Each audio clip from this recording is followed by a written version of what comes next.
Welcome to the newest episode of Beyond the Fame with Jason Fraley. I'm your host, Jason Fraley, picking the brains of the top filmmakers, musicians, and artists of our time. Def Leppard rocks Nats Park tonight alongside Motley Crue, Poison, and Joan Jett and the Blackhearts. I spoke with Def Leppard's longtime lead guitarist Phil Collen when the band played Jiffy Lube live in 2018, breaking down his sickest riffs from Photograph to Foolin, Rock of Ages to Hysteria, and of course, Pour Some Sugar on Me.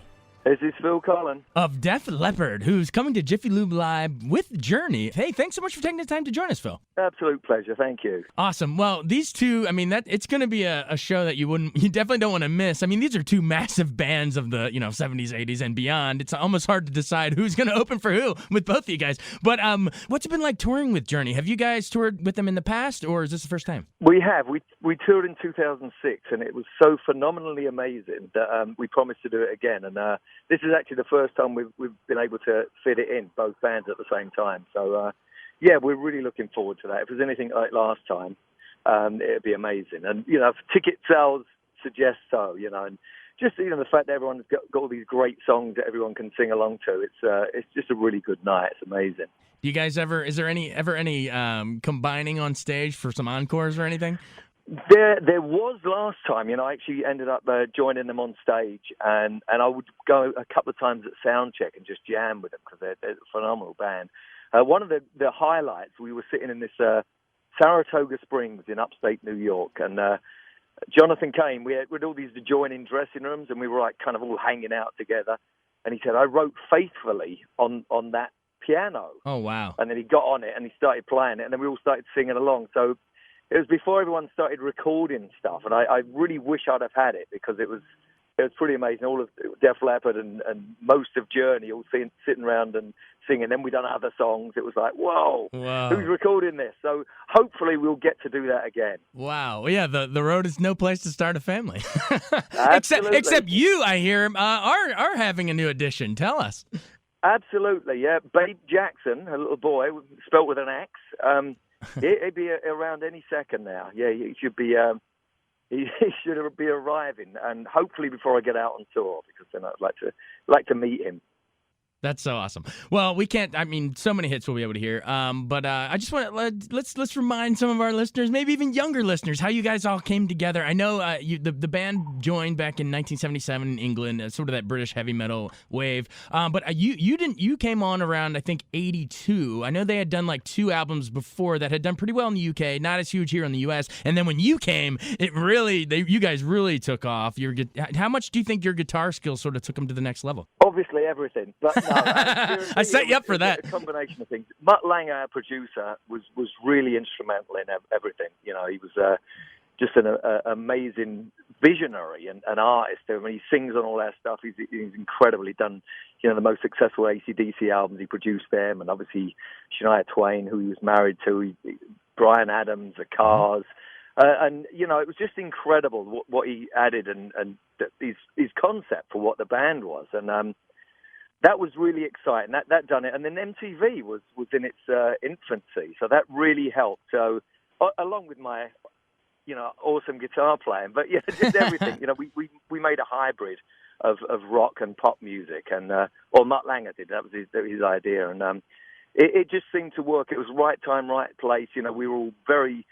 Rick Allen was still a teenager, and then we're blowing up on MTV, and you could actually see this band. So there was a lot of things, elements that made it work that all lined up at the same time. And obviously hard work and great songs and an amazing production really was part of it. And we've kind of kept that trajectory going. I think that's why, while we're still around, while I can... again, I can still run around the stage at 60 years old better than I did when I was 25. So it's a lot of things going on. I love it. Take me behind the scenes of your first one with them, their third album, Pyromania, 1983. That sucker, that had what? Photograph, Rock of Ages, Foolin. Well, Foolin. You got to say it right. Absolutely. Take me. That must have been. To have 3 hits like that, not to mention all the other songs on the album. Take me into. That's your first sitting down recording with these guys. The first album. Do you remember when those 3 particular songs came together, or just memories of that recording that album? It was, for me, it was so perfect because, I came in as a lead guitarist. All the really heavy heavy lifting, all the rhythm guitars and grunt work had already been done. And, I joined the band, and Mutt Lange said, right, be a lead guitar player, get solos, and then he found out I could sing, so he had me singing on everything as well, the backing vocals, and just all the fun part. Like I said, I didn't write any of the songs on that record, so it was a great introduction. And then, when the next album rolled around, obviously I was writing on that was Hysteria, which was an even bigger album. So, it was a very exciting time, and like I said, there was so much going on. Our first gig was at a tiny club in London, the Marquee Club, which the Beatles, the Stones, Hendrix, and Sex Pistols, everyone had played it, and that it was a 400-seater club, and it went from there. And within a year, we ended up playing Jack Murphy Stadium, which was in San Diego, 55,000 people. So again, the trajectory was amazing. It was so just phenomenal. It was there was a lot of hard work went into it, but it seemed like it was a very fast-moving thing. And like I said, MTV had a lot to do with it and the current climate at the time. But we didn't look like other rock bands either. There was a definite difference. You could combine, say, it was more in line with how Duran Duran looks than, say, Iron Maiden or Judas Priest. And so that hybrid thing really had a lot to do with it as well. It's awesome. You mentioned Hysteria. I mean, I can't think of a more aptly named album for where you guys were in your career, because that was when the fans, it was going in hysterics at that point. Obviously, that was the title track, but the one everyone remembers that is still played at freaking clubs and colleges and weddings and everything today. Pour Some Sugar on Me. Take me into how so much of that is. I love all the double meaning innuendos. One lump or two. I mean, man, come on. I mean, all those songs from that era did it, but you guys shrouded that line pretty good on that song while making an eternal dance hit. I know what was interesting about it. We'd actually come to the end of the recording and of that album, and Joe Elliott was sitting in a corridor on the floor with an acoustic guitar and just strumming away and singing something. And Mutt Lange went, "What's that?" He said, "I don't know." And he said, "Just play that again." And 10 days later, we had the song finished. So it was the quickest thing. The rest of the album took like 2.5 years. That song took 10 days. But what was interesting about that, the album came out and hadn't done that well. It was done okay, but we hadn't broken even with the money we'd spent.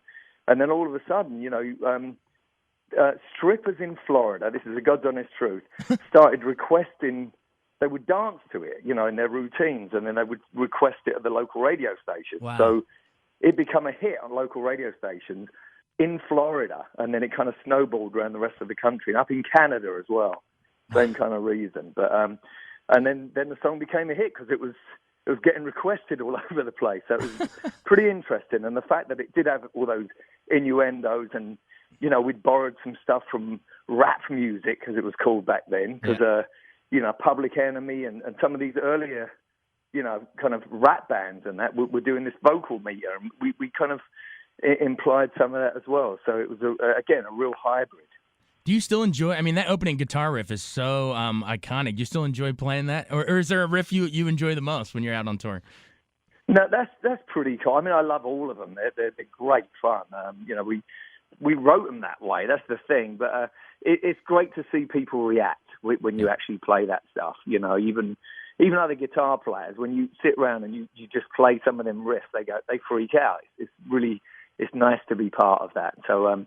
Again, we put a lot of work in earlier on, and it kind of paid off, Yeah, absolutely. Tell me, I mean, we got to talk about, obviously, I'm sure you've been asked this a million times, but Rick Allen's accident in '84, he loses his arm, and then probably one of the most resilient things of all time, and it becomes almost a cool calling card for the band. Hey, we're going to go watch this badass drummer with one arm. Take me into that moment you guys got that call, how much of a gut punch it was. You got the news. Are you thinking like, damn, how are we going to go on, or what's that like? Me and Steve Clark were in Paris, and it was like New Year's Eve, and we get this phone call from our manager at the time, Peter Mensch, and he said, "Rick's had this accident, and his arm's been severed." And we said, "Well, what do you mean his arm's been severed?" We couldn't actually understand what he was talking about. He said his arm came off, and he's in hospital, and we were just worried he may not even make it. This is really, really critical, and they managed to save Rick, but they couldn't save the arm. So we were just more concerned about how he was doing. We didn't even think about anything else. It was just like, is he okay? And then literally the next few weeks, he was in hospital and everything. When me and Steve went to see him, Steve Clark, he said, I'm going to play with my left foot instead of my left hand with technology and everything, because Mutt Lange had been to see him in hospital and said, hey, dude, you can do this. Yeah. You can play it with technology. You can use your left foot with foot pedals instead of, left arm. So he took that and ran with it. He just practiced like dawn to dusk. It was amazing the way he kind of got into it. And it really paid off. I mean, we used to share an apartment, me, Steve, and Rick. He'd be up bang really early in the morning, but it was cool because he was trying to get through this whole thing. Right. And he pulled it off. It was an amazing feat. And now he doesn't even think twice about it. He just he naturally does that. He's been playing longer with one arm than he had with two, which is incredible. Yeah, it's wild. Well, I've just enjoyed to see. I mean, I think you, Rick, Joe. I mean, I guess Vivian. I think you guys have pretty much had the same lineup since about '92-ish. So, I mean, you guys have stayed around.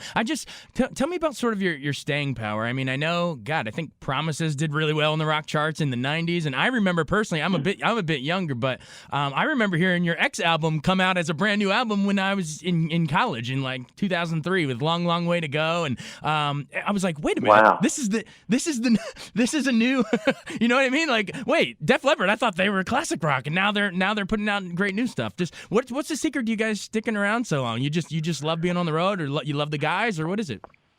No, I think we've always got something to prove. We love doing this, and this resilience. I think we learned it from our parents. My mum and dad, all of our parents actually.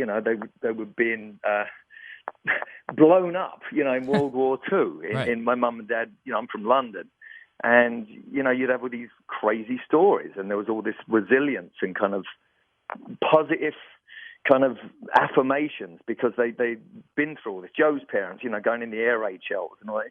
It's something we can't even.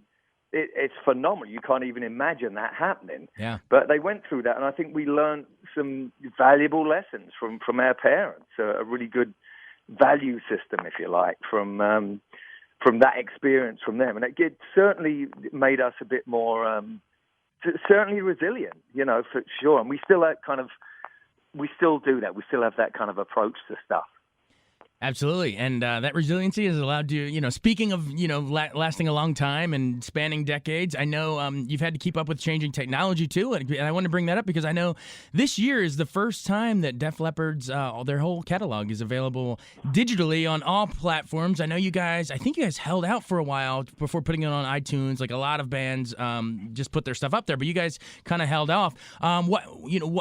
Just talk about sort of how that's changed the industry and why you guys decided to, finally it was this year was the time. Well, we held out because we felt, one of us lost a limb, one of us lost their lives, right, and we'd spent millions of dollars and so much energy on all this stuff that it seemed only fair that we felt it had more value. I know everyone was just giving their stuff away, and we had a clause in our contract also, which we didn't have to do that, which was pretty amazing. So. We held out until the time was right, and until we re-signed with Universal Records, our label back in the day, and we're working with them. Great, that's all we wanted. We wanted to work with someone that was going to, do right by it. If we were out there every single year, we took 1 year off since I joined. That was 2010. Other than that, we've been working, even when it kind of wasn't so great. Back to that resiliency thing again, and we felt that. It had value, and we wanted to work with someone who was hard working as us, and the label are at the moment. We love it. We love the new kind of partnership, and it's going great. So we're just waiting for that moment, really, and it's just been amazing. That people have the Def Leppard T-shirts, but they've never heard the band. Right. Yeah. So I think people can connect the T-shirt to the sound of the band. Absolutely. Well, you got the T-shirts. You got, Rock of Ages became the title of a Broadway musical and a movie. I mean, and obviously the songs. I mean, all this stuff is adding up, not to mention your guys' long duration. I want to see you guys get in the Rock Hall. What's it going to take? Better ask them, I have no idea. It's never been, we don't really care about that stuff, obviously, because we have the integrity to keep going. It's not really about accolades or just Grammy. We never had a Grammy. We've never even been nominated. They didn't even have a category when we were selling nearly 1 million albums a week, back in the 80s, which sounds amazing. And the fact that this band couldn't even get a Grammy nomination. So all of that stuff doesn't really bother us. It's more about making the music and just having a value system. Like I said before, we do have integrity. We love what we do, and we love our fans who love what we do. And that's what we feed on, and it really works well. We're inspired, and we're inspired by our fans and the way that our music sounds, and by each other. Like I said, it's really awesome to see Rick get up there every single day and just do that without even thinking about it. It's pretty amazing. That's awesome. Well, we're excited to come see the tour. Again, it's Def Leppard with Journey out at Jiffy Lube Live. Phil Collen, thank you so much. You've been really generous with your time and your answers, very in-depth. I've loved talking with you. Thank you so much. Well, thank you so much. That's really cool. I'm looking forward to it. Yeah, my daughter, my oldest daughter, lives in Virginia. She's in Virginia Beach, so sometime she'll be up there as well. So we'll see. She gonna drive up and see the show? Maybe. Well, she's 13, but I hope not. Yeah, exactly. Yeah. We'll get her an advanced learner's permit or something. All right. There you go. All right, cool. Thank you so much, man. Pleasure. Thank you. All right, bye. Bye. Thanks so much for joining us on Beyond the Fame with Jason Fraley. Remember to hit the subscribe button and give us a 5-star rating if you like what you hear. We'll see you next time.